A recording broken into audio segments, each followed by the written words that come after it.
¿Qué tal amigos? Bienvenidos una vez más a Café Coloquio. Con ustedes, Mauricio Aguirre y Raúl Cortés.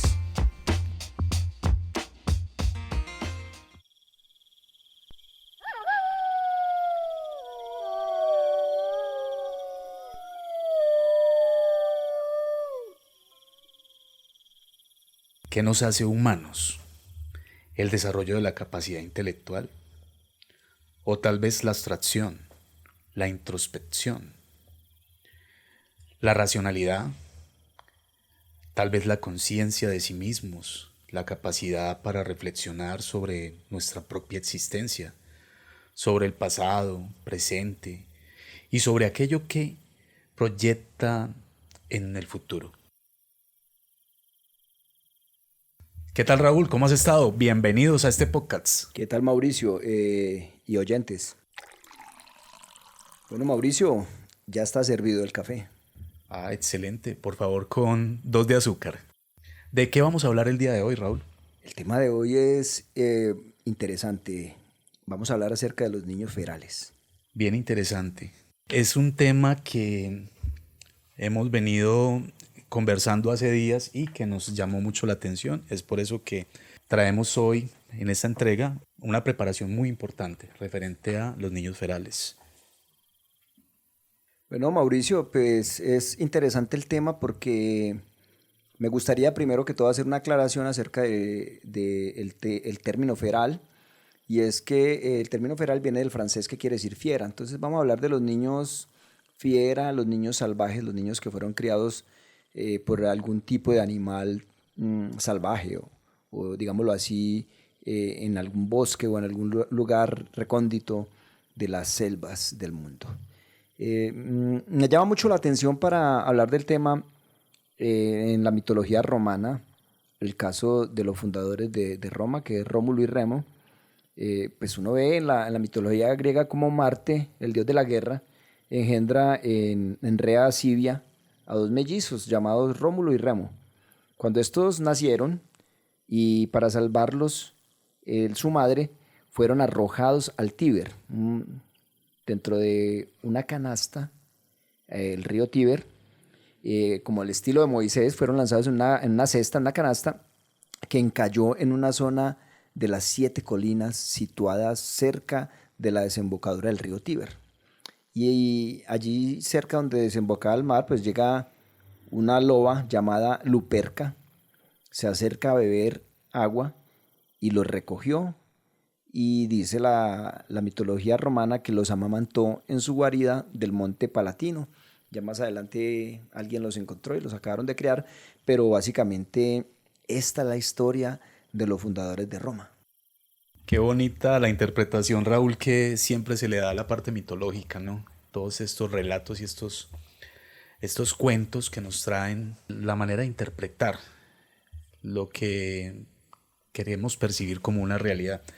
No, hablas tú de Rómulo y de Remo, pero también deberíamos tener en cuenta en este caso, ya que hablamos de los niños ferales, del caso de Tarzán, que a pesar de que tal vez no es algo real, si es una novela, pues que nos habla referente a lo que es un niño feral. En el caso de Tarzán es una familia de la aristocracia inglesa, creo que iban en un crucero. Y finalmente, pues de alguna manera quedan varados en la selva. Según pues cuenta la historia, los padres de Tarzán mueren y finalmente Tarzán es criado por los gorilas. Y bueno, ya todos conocemos la historia de Tarzán, lo han llevado pues a la gran pantalla, libros, Disney. Y esto nos da pues como claridad más o menos de qué significa ser un niño feral. Sí, claro, es interesante esta novela de Edgar Rice Burroughs, y donde es creado por estos gorilas y que supuestamente le ponen un nombre que es Tarzán, que significa en el idioma maganí de estos gorilas, piel blanca. Piel blanca. Piel blanca. Eso es lo que quiere decir Tarzán. Sí. Y también vemos el caso del libro de la selva, que muchos crecimos escuchando esta historia, viendo estos cuentos y también viéndolo en televisión y en cine. El caso de Mowgli está dentro de una de las historias escritas por un inglés nacido en la India, pues llamado Rudyard Kipling, Un joven matrimonio, dice él, pierde a su bebé en los bosques de la India mientras trataban de huir del ataque de un enorme tigre que los perseguía. Y pues el niño queda ahí, ellos lo dejan abandonado y el bebé aparece en la cueva de una manada de lobos, quienes lo salvan de las garras de este tigre feroz, y la madre loba lo llama Mowgli. Entonces también ahí podemos ver como en la cultura popular, en el cómic, en la novela y también en la mitología griega empiezan a tocar este tema de los niños ferales, pero es porque tiene una base que vamos a ver más adelante acerca de dónde se empieza a desprender todos estos cuentos, toda esta mitología que tiene una base real.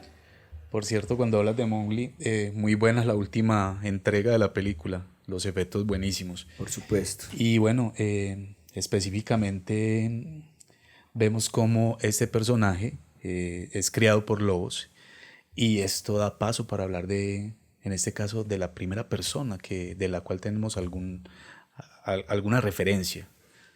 Claro que sí, es muy importante para empezar a abordar el tema de los niños ferales, los niños fiera, los niños salvajes.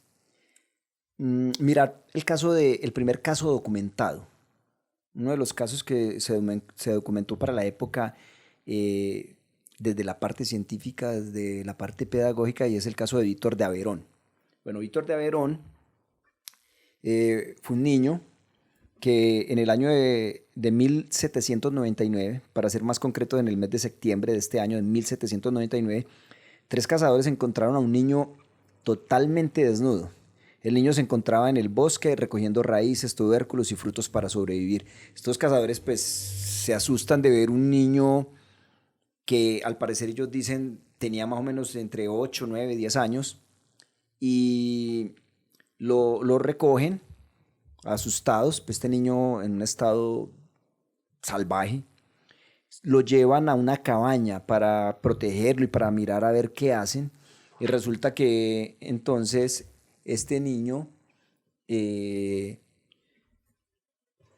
rehúsa a dejarse llevar por ellos, pero bueno, ellos lo encierran en una cabaña y al parecer cuando llega la noche este niño pues escapa de la cabaña.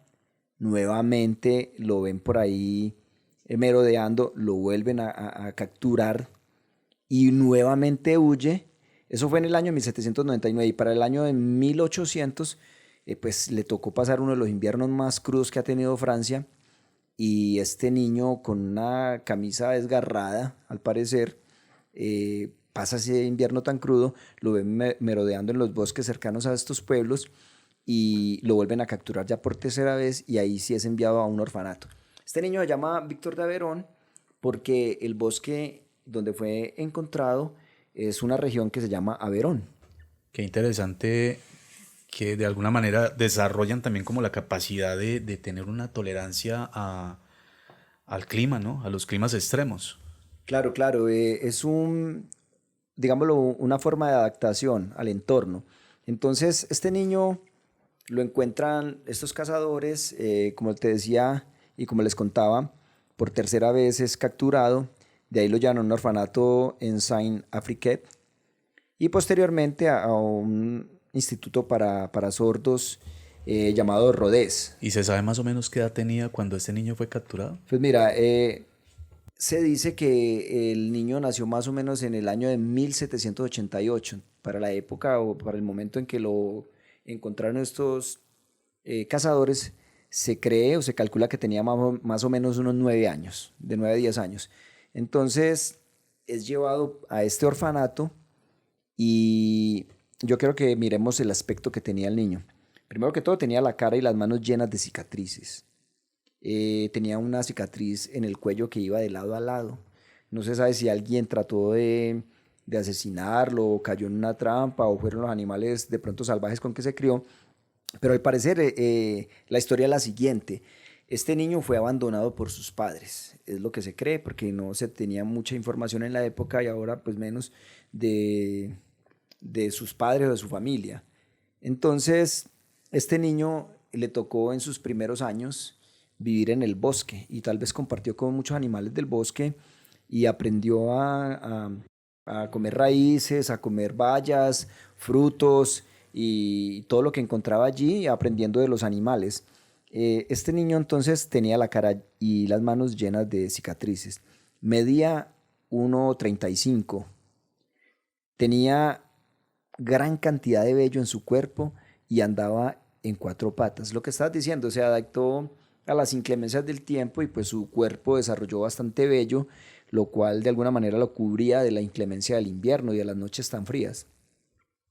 Entonces, aparte de que le gustaba caminar a cuatro patas, se dice, o dicen los cronistas de la época, que su rostro era redondeado, o sea, como de un niño, y surcado de varias cicatrices. Su nariz era larga y puntiaguda, y se dice que tenía un cuello esbelto, pero cuando lo examinan los médicos, dicen, tiene un desarrollo, digámoslo, normal de su genitalidad y varios aspectos fisiológicos.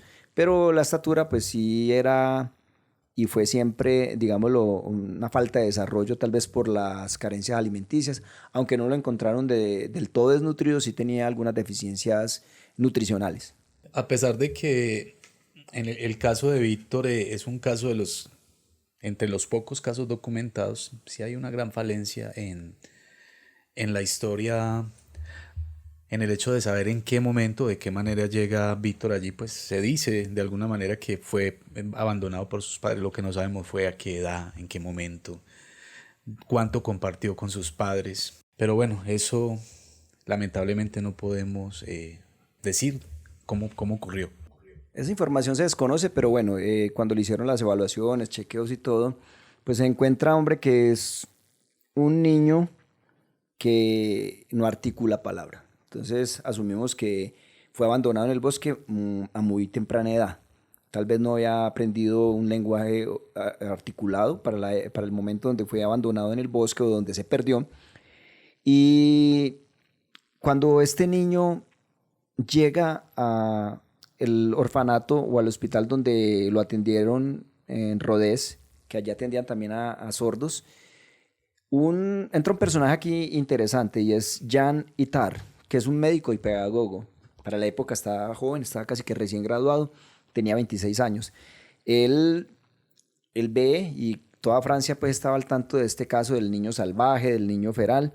Pues él estuvo en las reuniones donde observaban al niño y él quiso participar del proceso a tal punto que se comprometió a resocializar a Víctor de Aveyron. Bueno, partamos de otro hecho. Se llama Víctor de Aveyron porque este mismo personaje, Jan Itar, este médico pedagogo, lo puso Víctor porque al parecer los sonidos que él emitía era más que todo la O y la R, entonces lo puso Víctor. Y de Aveyron porque fue encontrado en un bosque de esta región llamada Aveyron. Entonces este médico pedagogo, Jan Itar, se compromete de lleno a trabajar con este niño para resocializarlo, para insertarlo nuevamente a la sociedad, para que pudiera hablar, tener un idioma articulado, poder socializarse de la mejor manera. Y es cuando da el primer informe, porque, pues te cuento, el gobierno francés estaba muy interesado en este caso y aportó dinero. Y entonces Jan Itar da el primer informe. Abro comillas, dice: un niño desagradablemente sucio, afectado por movimientos espasmódicos e incluso convulsiones, que se balanceaba incesantemente como los animales del zoológico, que mordía y arañaba a quienes se le acercaban, que no mostraba ningún afecto a quienes lo cuidaban y que en suma se mostraba indiferente a todo y no prestaba atención a nada. Ese fue el primer informe que da Jan Itar para el gobierno francés. Incluso hubo una película de este caso, ¿no? Sí, hay una película que salió en el año de 1970 y que se llama El niño salvaje. Entonces es interesante, tratan de ilustrar lo que fue todo este acontecimiento en Francia. Estamos hablando de que Francia salía de la revolución, había una serie de cambios, aparece este caso y pues tuvo mucha notoriedad en ese tiempo. ¿Y cómo termina entonces Víctor? ¿Qué más tenemos para Bueno, decir de Víctor? ¿qué podemos hablar? Vemos que las atenciones del doctor Itar y de su equipo, pues le brindaron al niño que mejorara. Le brindaron una mejora, pero en su aspecto físico y también algo en lo social, aunque los progresos fueron lentos luego de la fase inicial. En esa fase inicial el niño mejora su aspecto físico, se recupera, digámoslo, de los déficits que podía tener por la alimentación, está un poco más sociable con su entorno donde lo están atendiendo, pero después de esa primera fase no se ve mucho avance. Es importante que después el doctor Itar da un segundo informe donde él se mostraba preocupado y se daba por vencido, expresando su preocupación por el futuro de Víctor. Él en este segundo informe decía, no ha logrado que él articule un lenguaje fluido, no ha logrado que deje cierta agresividad y gruñidos. De alguna manera él se siente que no pudo. Entonces ahí es donde interviene el Ministerio del Interior de Francia y lo que hace es lo siguiente, le proporcionó 150 francos a Madame Geran, una señora, quien siguió realizando durante 20 años más o menos, y con un grupo pues de profesionales, siguió realizando estudios y siguió tratando de resocializar a Víctor de Aveyron y proporcionarle una buena educación para poderlo insertar nuevamente a la sociedad. Se dice que el niño, ya un adulto, logró articular palabras muy sencillas como Dios, pan, y dice esta Madame, como lo decía Geran, dice que él logró tener como cierta expresión afectiva para en el año de 1828 morir, más o menos a la edad de 40 años, Víctor de Aveyron. Bueno, ahí sería importante, no tenemos la historia completa como lo decíamos hace un momento, pero importantísimo esos primeros años, sin duda. Raúl, hay un caso que me conmovía mucho, me parece muy, de alguna manera bonito el desarrollo dentro de tanta tragedia y es el caso que nos deja todavía en Europa, porque no salimos del continente y vamos a hablar de Marcos Rodríguez. Este caso ocurrió en 1953 en España. Sí, el caso de Marcos Rodríguez es otro caso que está bien documentado. Este sí está bien documentado. Este está mucho más documentado mucho más documentado. Claro, y también podemos encontrar de Marcos Rodríguez una entrevista que le hicieron de la BBC, hay un programa y hay una película que hicieron basada en la historia de Marcos Rodríguez que se llama Entre Lobos. Esa la pueden conseguir en YouTube. Marcos Rodríguez todavía vive. Marcos Rodríguez todavía vive, pero vamos a mirar qué pasó con Marcos. Entonces, Marcos Rodríguez venía de una familia donde cuando él tenía 3 años, su madre, al dar a luz un hijo, muere. Entonces el papá de Marcos Rodríguez, con sus 8 hijos, se vuelve a casar. Y esta mujer con que se casa, al parecer no quería mucho de sus hijos, y ella ya tenía un hijo, no quería mucho de sus hijos, vivían en una situación muy precaria, estamos hablando en España, en el sur de España. Ellos trabajaban con carbón, trabajaban en el campo, la situación estaba muy difícil y pues este señor, el papá de Marcos Rodríguez, presionado por su esposa, por la madrastra de Marcos, pues decide venderlo a un terrateniente de la zona. Estamos hablando de Sierra Morena.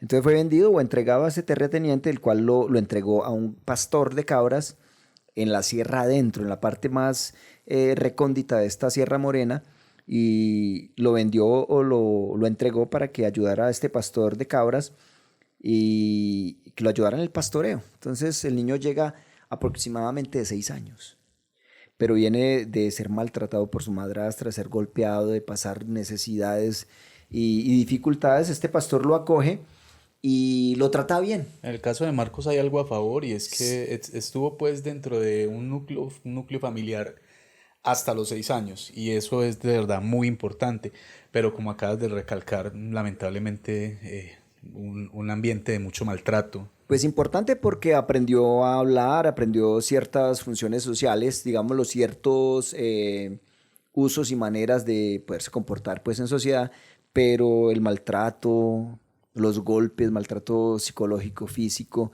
pues es algo que está en contra, digámoslo así. De todas maneras, Sí, Marco la pérdida de Rodríguez, su madre a tan temprana edad. claro, y el maltrato que recibió, llega entonces de unos más o menos unos 6 años a vivir con este pastor, ya un señor anciano.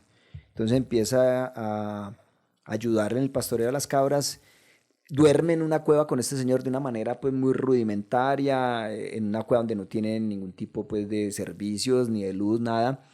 Este niño de todas maneras, aunque vivía digamos en una situación y dormían pues en una cueva en una situación extrema, recibe buen trato de este pastor, le enseña como lo básico a sobrevivir en este bosque, le enseña a construir trampas para coger liebres, le enseña de ciertas plantas, le enseña muchas cosas, pero como este señor estaba pues ya de una edad avanzada, fallece. Fallece este señor y Marcos queda completamente solo. Esa parte de la historia, Raúl, es bien interesante porque, bueno, Marcos queda solo. Inicialmente, pues este terrateniente se lo entrega a este pastor, a este anciano, para que le ayude, pero bueno, muere el anciano y pasaron muchos años y nadie se dio cuenta que el anciano murió, que Marcos estaba allá. Fue completamente olvidado. Sí, y es que estamos hablando que ellos vivían en una parte muy interna de la Sierra Morena y tenían como poco contacto, digámoslo, con la gente que vivía cerca del pueblo y este niño cuando queda completamente solo no quiso buscar nuevamente la civilización o volver al hogar porque allí ya él vivía y lo expresó en unas entrevistas que dio ya Marcos Rodríguez ya adulto, que él se sentía bien. Entonces queda completamente solo y él vivió en compañía de los lobos. Y hay una anécdota muy interesante y es que dice el propio Marcos Rodríguez que cuando estaba por ahí de 7 años, él se va para una cueva y encuentra unas crías de lobo. Se entra a la cueva a jugar con las crías de los lobos y se queda dormido. Cuando despierta, ve a una loba adulta al pie de él con un ciervo. Había cazado un ciervo, traía la carne del ciervo. Él se asusta porque cree que lo va a atacar, se queda quieto. Esta loba le está dando pedazos de carne a sus crías. Él tenía hambre y fue a coger un pedazo, la loba le gruñe.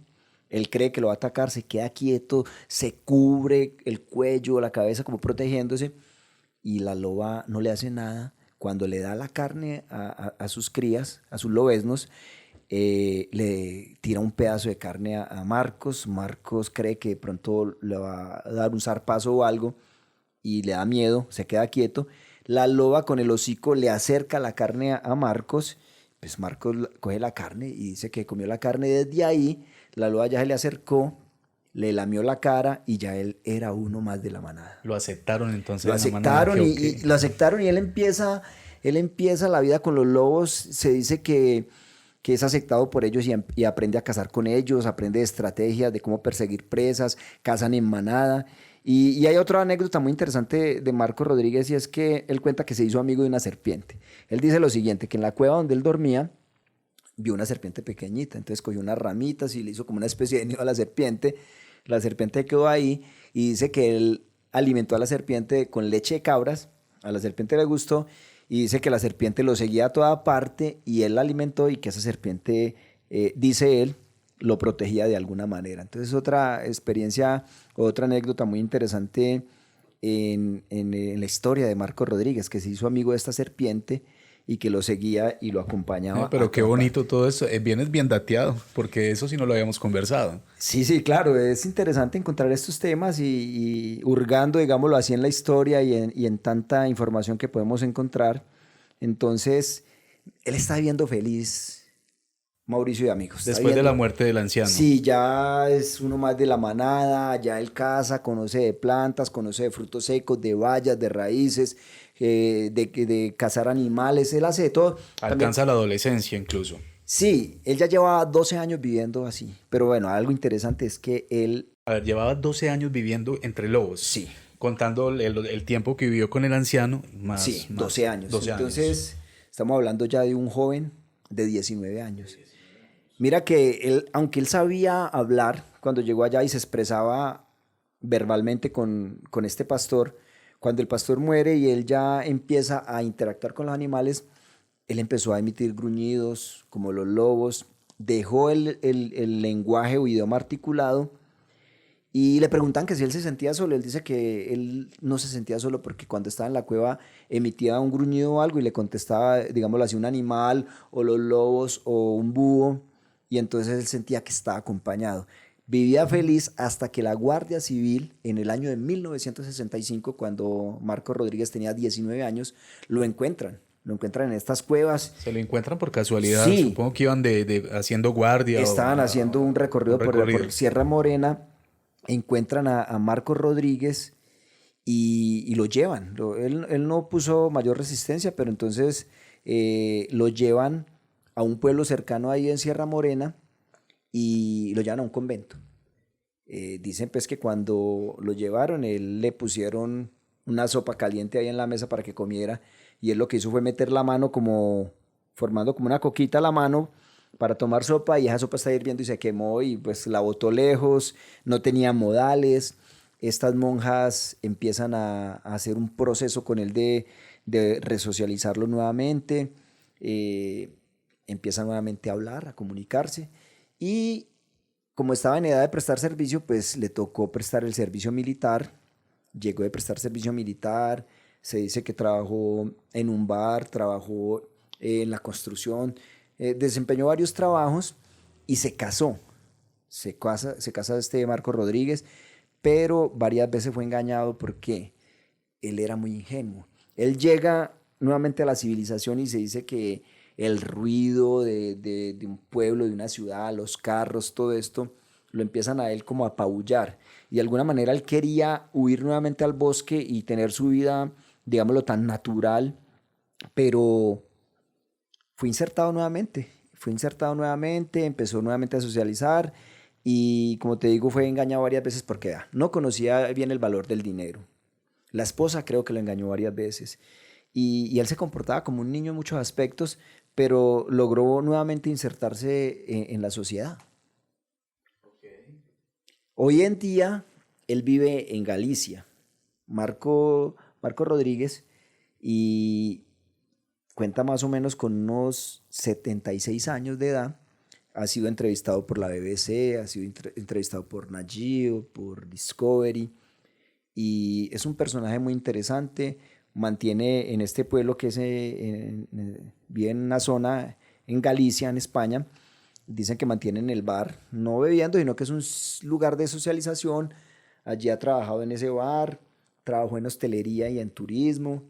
Y lo conoce mucha gente en este pueblo, él se siente muy acogido. Una familia holandesa de alguna forma lo apadrinó. Él ya tiene pues su casa, vive en esa casa solo. Se Y divorció. sí, se divorció. Tuvo varias novias, pero ya es una persona de 76 años que vive sola, que es del En tu pueblo. investigación no te diste cuenta si tuvo hijos. No tuvo No hijos, tuvo no hijos. tuvo hijos y al parecer vive en una casa pequeña, con un techo muy bajo, algunas partes se asimilan como a una cueva porque de hecho cuando estuvo en ese proceso de resocialización, al parecer en el primer apartamento que vivió no había cama, dormía era en unas sábanas tiradas en el piso, había mucho papel de revistas y cosas como si viviera un animal ahí y casi que no se acostumbra a dormir en una cama.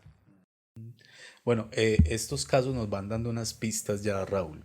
Cuando hablábamos del primer caso de Víctor, Víctor en definitiva no logra estos avances que sí logró Marcos. Nos da a entender que es muy importante lo que decíamos hace un momento y es esos primeros años entre un núcleo familiar o en sociedad como tal, porque mira que de alguna manera, pues a pesar de que sí continúa siendo una persona muy ingenua, pues sí logra hacer parte nuevamente de la sociedad. Y bueno, estábamos en Europa, vamos a brincar entonces ahorita a África. Vamos a hablar en este caso John de de Sabumia. John de Sabún. Esto ocurrió en 1980 en Sí, Uganda. pues mira, John de Sabumia es otro caso también muy interesante y que también está muy documentado. John de Este Saumia, caso está bien documentado, como lo dices, y aquí sí, también hay una variación en la especie. Hablamos sí, de que de Marcus lobos. estuvo entre lobos y John, en el caso de John fue con primates. Bueno, miremos el caso de John. John nace en los 80, en medio de una guerra civil que estaba teniendo Uganda en ese entonces. Ellos vivían en una población llamada Kabonge. Y al parecer, pues se desconocen muchos datos factuales y explícitos sobre su familia. ¿Qué se sabe de la familia de John de Saumia? Que el papá era extremadamente violento. De hecho, creo que participó como un rebelde en esta guerra civil en Uganda y mató a la mamá de John.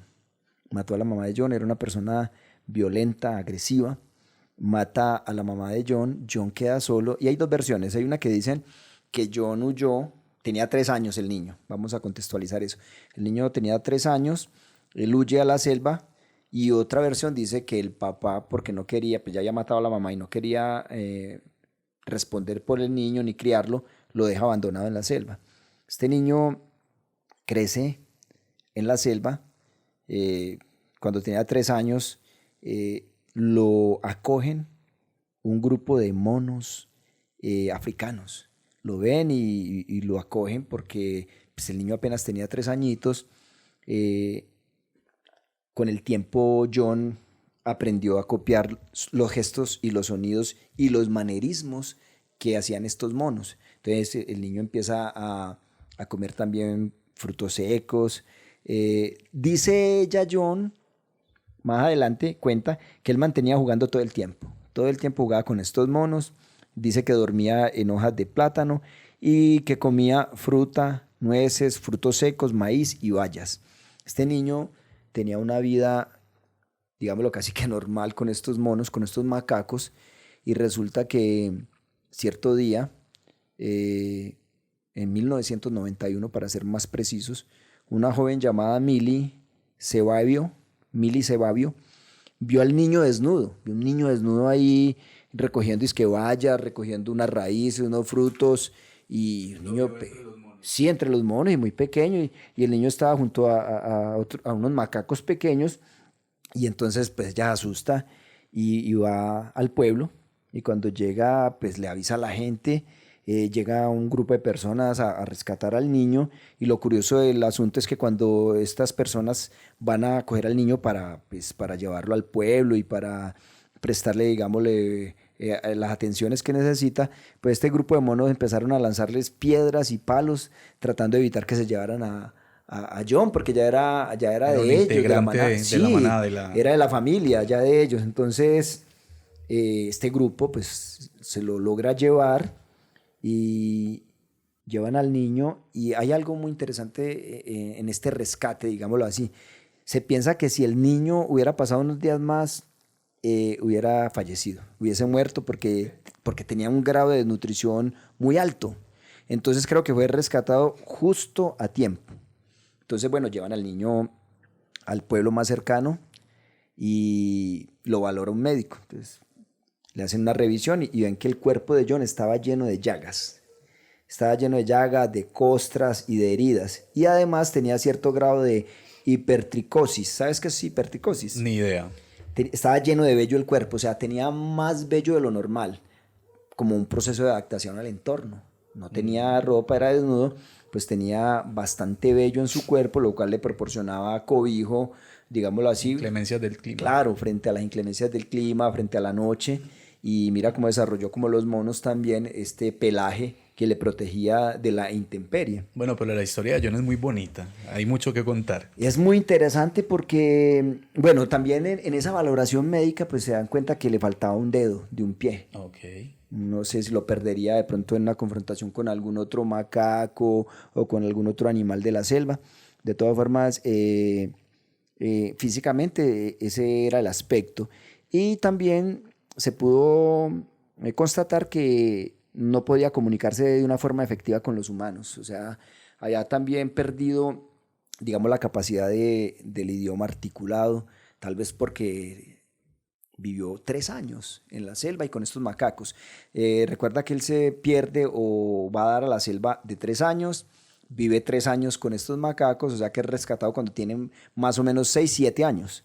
Entonces es adoptado primero que todo por un señor llamado Paul Waswa, director de un orfanato cristiano africano de caridad. Entonces lo llevan allí y se dice que aprendió allí en ese orfanato a pronunciar sus primeras palabras. Entonces, cuando él empieza a pronunciar sus primeras palabras, sorprendió a muchos porque demostró tener una voz muy fina y muy bella para cantar.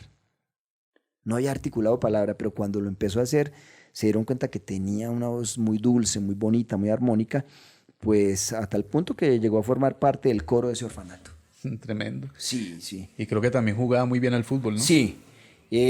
Seguidamente él estudió primaria en una escuela de caridad que tenía convenio con el orfanato y allí aprendió el ugandés y el inglés con ciertas dificultades lingüísticas, porque pues, sabemos que desde su primera infancia pues tal vez llegó a escuchar a sus padres hablar y me imagino que aprendió algo del idioma ugandés, pero duró también 3 años en su desarrollo de su primera infancia, donde este niño copió los sonidos, los manerismos y todo este comportamiento de los monos, y entonces siempre tuvo cierta dificultad, pero igual aprendió ugandés e inglés. Pero me decías algo muy importante ahorita y es que esos primeros 3 años equivalen a un 80% del desarrollo de la primera infancia. Claro, adelantándonos un poco a lo que es la primera infancia, que va de 0 a 5, pero más o menos de 0 a 3 años, todo ser humano desarrolla más o menos el 80% de su cerebro. Y bueno, y él es rescatado entre los 6 y los 7 años, o sea que bueno, fue como también muy temprano ese rescate.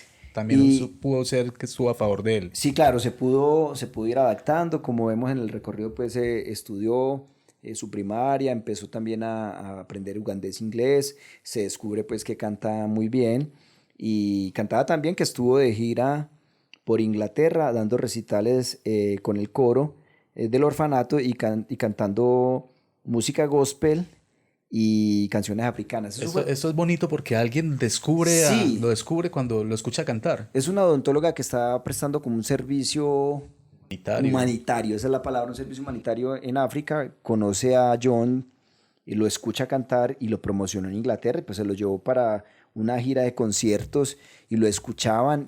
Lo curioso es que lo promocionaban como el niño que fue criado por los monos africanos, canta con el coro, y bueno, mucha gente iba por la novedad a verlo, pero de por sí tenía una voz muy bonita, muy hermosa, muy afinada, muy dulce. Y cuando llega, pues ya en el año 2003, también, como decías ahora, tenía muy buena habilidad para el fútbol. Y pues en el año 2003 representó como capitán del equipo de fútbol de la selección de Uganda en las Olimpiadas especiales que se realizaron en Irlanda, perdón. John estuvo jugando fútbol en esas Olimpiadas especiales y le fue muy bien. Él se dedica a dar giras cantando, jugando también se ganó varias medallas, y ya pasado el tiempo él llega con algo de dinero y se compró una pequeña casa en la aldea de Bombo, donde reside actualmente. Y lo último que ha expresado es que a él le gustaría y tiene el deseo de querer casarse y tener hijos para tener su propia familia. En estos momentos John tiene más o menos 35 años. Bueno, en el caso de John es bien interesante porque hablamos de que logró recuperarse. Sí, Adaptarse. John tuvo una resocialización, digamos, lo más exitosa No sé si la palabra es esa de recuperarse, creo que por decir alguna cosa, ¿no? resocializarse, insertarse en la sociedad, claro, digámoslo, fue un caso exitoso. Tuvo una red de apoyo muy buena en este orfanato, en este señor que dirigía el orfanato, en esta odontóloga que descubrió pues su talento también, y del pueblo donde fue acogido. Tuvo una buena red de apoyo y tuvo un proceso de resocialización bastante exitoso. Imagínate cantando en Europa, Claro, en Inglaterra. jugando al fútbol, representando su país. Bueno, tremenda la historia de John. Sí, interesante. Bueno, hablábamos entonces de dos casos en Europa, nos fuimos para África y ahorita vamos a pasar al continente americano, nos vamos para Estados Unidos. Y este caso es un caso bien interesante y también muy, muy bien documentado, Raúl. Esto ocurrió en 1970 en la ciudad de Los Ángeles. Vamos a hablar del caso de Jenny.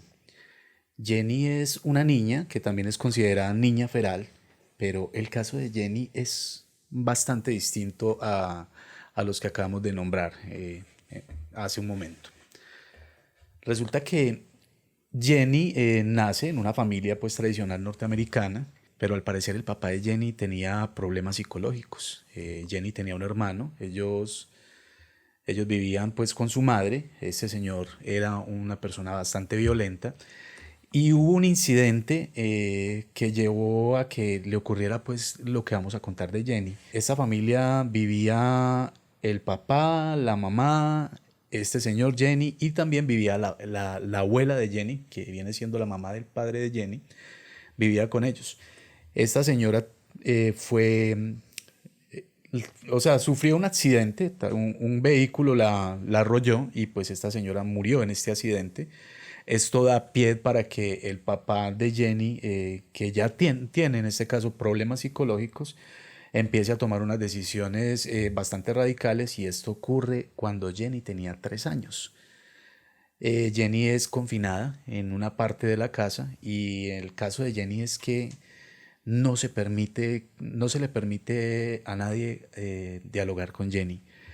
Jenny finalmente termina sujeta a una especie de cuna donde la alimentaban y allí mismo la aseaban de alguna manera, pero Jenny no tenía contacto absolutamente ninguno con su madre ni con sus hermanos y si el papá se daba cuenta que de pronto le hablaban, pues sufrían una gran paliza la mamá o el hermano. Jenny estuvo, Raúl, hasta los 11 años de esta manera confinada, hasta que una trabajadora social la descubrió. Esto ocurrió en 1970, ya tenía Jenny 11 años y medio. Y bueno, empieza un proceso de resocialización también con Jenny y también un juicio en contra del papá de Jenny. Este señor es llevado a juicio y después de que declara, se quitó la vida, se metió un tiro. Y empieza esta resocialización de Jenny, donde contratan a una lingüista joven. Esta mujer empieza pues a ayudarla y Jenny alcanza a articular algunas palabras, incluso alcanza a hablar de lo que a ella le gustaba. A ella le gustaba el helado, entonces alcanzó a reconocer lo que era tienda, helado, pero Jenny no logró integrarse por completo bien a la sociedad. El final de Jenny fue un final más bien triste porque termina Jenny recluida en un lugar para adultos y no fue posible que hiciera parte nuevamente o se integrara pues a la sociedad como tal. El caso de Jenny es un caso muy triste. Y también yo diría, Mauricio, que es diferente a los niños ferales, o sea, califica como dentro de este proceso donde un ser humano en su infancia es sustraído, digámoslo así, de un entorno social. En el caso de los niños que vimos anteriormente, que fueron criados por animales o que se criaron en el bosque, en el caso de Jenny es también un poco distinto por lo del confinamiento, pero igual No tiene esa privación claro, de una interacción con un otro. y no tuvieron ese ejemplo así fuera de parte de animales. Pero, ¿sabes una cosa? Ese caso de Jenny a mí me trae como a la memoria un experimento que se hizo en Inglaterra, un experimento que hizo Federico II, y fue lo siguiente. Él le dijo a un hombre de confianza que cogiera varios niños recién nacidos, de mesecitos, de meses. Cogieron varios niños, los llevaron a un salón grande donde contrataron a unas nodrizas que les iban a dar el alimento, los iban a cambiar, pero no iban a interactuar con ellos, no iban a hablar delante de ellos, para que cuando crecieran, Federico II quería descubrir qué idioma iban a hablar estos niños, si griego, si hebreo, si latín o inglés. Pues, Bien interesante el propósito de Federico. pero el final fue que no supieron qué idioma llegarían a hablar los niños porque todos murieron. Esto que dices de Federico califica perfectamente como el experimento, o sea, el experimento prohibido. Lo logra hacer Federico Y qué interesante cuando hablas acerca de este episodio de la historia, porque mira cómo es de importante la interacción, el afecto, El el contacto. contacto, una caricia, escuchar una voz, algo que te identifique. ¿Y qué podemos ver, por ejemplo, en los casos de Víctor de Averón, de Marco Rodríguez, de John de Sabunia y del caso de Jenny? Que fue muy importante el contacto que tuvieron en el desarrollo de la primera infancia. Y es interesante ver lo importante que es el contacto afectivo y la interacción cuando una persona está en la primera infancia, Pero cuando un niño pasa por la primera infancia. ¿sabes qué me llama la atención, Raúl? Y disculpa la interrupción. Me llama la atención es que, mira, nosotros tenemos una carga genética, una evolución de miles de años, que se supone que venimos ya preparados para enfrentarnos al mundo, pero mira como si hay una privación de estar entre nuestros semejantes, completamente terminamos atrofiados. Entonces, ¿esa carga genética qué? Pues esa carga genética y toda esa información que tenemos genética se desarrolla en la medida en que estés en interacción con un semejante, con un otro. Y sobre todo lo que te decía, y es que la primera infancia, que es de 0 a 5 años, en esa primera infancia es tan importante el contacto que tienen los niños con sus padres o con los adultos que lo cuidan. Es tan importante el contacto, la comunicación verbal, el acariciar con la palabra, el contacto físico para ese desarrollo de ese ser humano. Entonces, mira, ahí no importa si hay carga o herencia o esa genética, si no hay ese estímulo en esa primera Tú infancia. decías algo muy bacano ahorita, y es que de alguna manera me comentabas cómo la naturaleza nos da una lección de humildad. Y qué chévere que puedas compartir eso que me decías ahorita, porque me parece muy bueno que podamos ofrecerle eso también a nuestros oyentes. Es que como empezamos ahora, ¿qué nos hace humanos? También volvemos a preguntarnos nuevamente qué es lo que nos hace humanos y cuando miramos con respecto a nuestra información genética o cuando miramos pues esa secuencia, perdón, del ADN, esas letras que son el libro de instrucciones para construir un ser vivo, coinciden, imagínate, nuestro mapa de ADN coincide un 60% con una mosca y Un un 60%. 60% y un 95% con un macaco. Pero lo que es más llamativo es que con un chimpancé el grado de identidad que tenemos es cercano al 99%. Entonces, ¿qué quiere decir esto? Que si fuésemos libros, diríamos que las especies próximas somos plagios unos de otros. Somos versiones ligeramente diferentes de la misma obra. Imagínate que de los 3.000 millones de letras de ese ADN, solo 15 millones son distintas entre un chimpancé y un ser humano. Para esa cantidad es una vaina insignificante, Una cantidad minúscula minúscula. para una diferencia que consideramos tan significativa, eso que nos hace humanos. Entonces, ¿qué nos hace humanos? Es la pregunta. El desarrollo de la capacidad intelectual, la abstracción, la capacidad que tenemos de introspección, la racionalidad, la conciencia de nosotros mismos, la capacidad de generar y crear arte, la capacidad de reflexionar sobre nuestra propia existencia, sobre el pasado y sobre todo aquello que proyectamos al futuro. Pero yo te digo una cosa, y a los que nos escuchan, y es que el hombre tiene la capacidad de ser como el más alto espíritu o ángel, como también puede ser el peor rastrero, bicho o gusano. Porque como tenemos la capacidad también de altruismo, de empatía, de tener conciencia de nosotros mismos, también tenemos la capacidad de engañar, de mentir, de robar, ¿sí? Entonces, ¿qué nos hace humanos dentro, digámoslo, de ese 1% en nuestro ADN que nos diferencia de un chimpancé? La conciencia de nosotros mismos. Pero qué interesante lo que decís. Cómo tenemos la capacidad de ser ese espíritu alto, como lo decías hace un momento, pero también esa capacidad de destrucción, de maltrato, de hacer daño. Porque finalmente un animal caza, ¿no? Por sobrevivencia.